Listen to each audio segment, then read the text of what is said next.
Halo, hari ini kita akan mempelajari tentang materi interaksi sosial. Nah, maka dari itu, pasti di antara teman-teman sekalian pikirkan apa sih itu interaksi sosial, seperti apa itu interaksi sosial.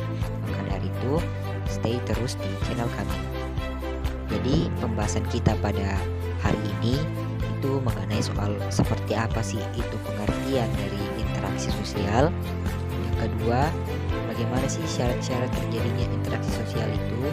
Yang ketiga, seperti apa sih bentuk-bentuk interaksi sosial itu. Nah, jadi pengertian dari interaksi sosial itu adalah hubungan dan pengaruh timbal balik antara individu dengan individu, individu dengan kelompok, dan kelompok dengan kelompok. Secara tidak langsung dapat dikatakan sebagai proses saling mempengaruhi tindakan individu ataupun kelompok melalui simbol-simbol dan bahasa. Jadi sederhananya, interaksi sosial itu membahas soal bagaimana sih kamu berinteraksi dengan orang lain dalam kehidupan sosial dalam artian bermasyarakat. Jadi pembahasan yang kedua itu mengenai soal syarat-syarat terjadinya sebuah interaksi sosial. Nah, syarat terjadinya itu dikarenakan sebuah adanya kontak sosial atau social contact dan komunikasi atau communication.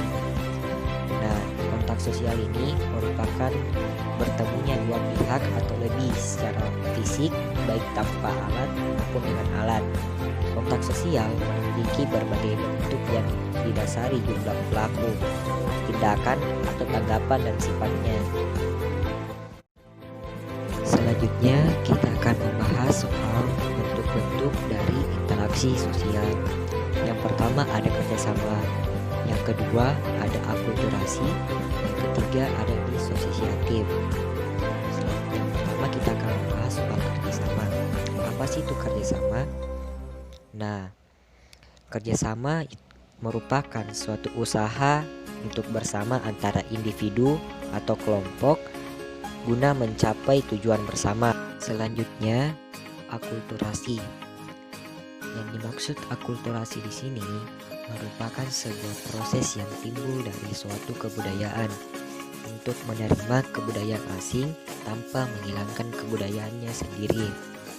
Selanjutnya, disosiatif. Yang dimana disosiatif ini merupakan sebuah interaksi sosial yang terdiri dari sebuah persaingan atau competition, yang dimana kontroversi dan pertentangan. Persaingan merupakan proses sosial yang melibatkan individu atau kelompok dalam hal berlomba dan membuat sesuatu untuk mencapai kemenangan tertentu. Itulah tadi hasil pembahasan kita pada hari ini. Saya harap teman-teman masih tetap semangat dan tentunya harus senyum ya. Jadi terima kasih telah menerima pembelajaran hari ini, karena satu-satunya sumber pengetahuan adalah sebuah pengalaman, karena pengalaman adalah guru yang paling berharga. Pengalaman mengajarkan kamu untuk tidak jatuh pada kesalahan yang sama.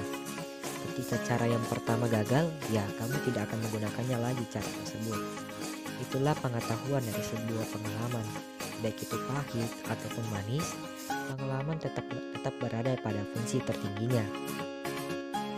Mari kita keluar dari zona nyamannya atau zona rebahannya menuju ke zona perubahan, guna untuk mengupgrade diri kita sendiri untuk menjadi jauh lebih baik lagi ke depannya. Karena tidak ada sebuah sistem yang revolusioner jika tidak dibarengi dengan sebuah pergerakan yang revolusioner. Dan teman-teman selalu pastinya bebas untuk mengubah pemikiran teman-teman dan memiliki masa depan yang berbeda atau masa lalu yang berbeda. Maka dari itu, percayalah teman-teman akan bisa. Anda sudah setengah jalan saat ini, dan yang kuat akan bertahan dan yang berproses akan menjadi diperhitungkan. Jika teman-teman ingin lebih diperhitungkan atau lebih dilirik atau lebih dilihat, maka dari itu mari bersama-sama berproses. Berprosesnya itu tinggalkan zona rebahannya atau zona nyamannya saat ini menuju ke zona perubahan, zona yang dimana mampu mengupgrade diri kita untuk jauh lebih baik lagi ke depannya. Karena teman-teman adalah para bibit-bibit unggul atau para pelanjut generasi ke depannya. Dalam artian teman-teman yang nantinya akan membangun bangsa ini ke depannya. Jika ingin melihat bangsanya ke depannya jauh lebih baik, maka lihatlah pemudanya. Kalau pemudanya baik, insya Allah bangsa itu akan besar ke depannya. Tapi kalau pemudanya buruk, bisa dipastikan bangsa itu akan bobrok atau akan menunggu kehancurannya. Maka dari itu, ayo teman-teman yang saat ini merupakan generasi emasnya Indonesia, untuk bersama-sama saling bersinergitas guna untuk saling membantu satu sama lain, agar kita mampu membuktikan kepada dunia bahwasanya kita adalah generasi emas Indonesia yang mampu mengguncangkan skala dunia nantinya. Mulailah setiap harimu dengan senyuman dan akhiri dengan senyuman pula.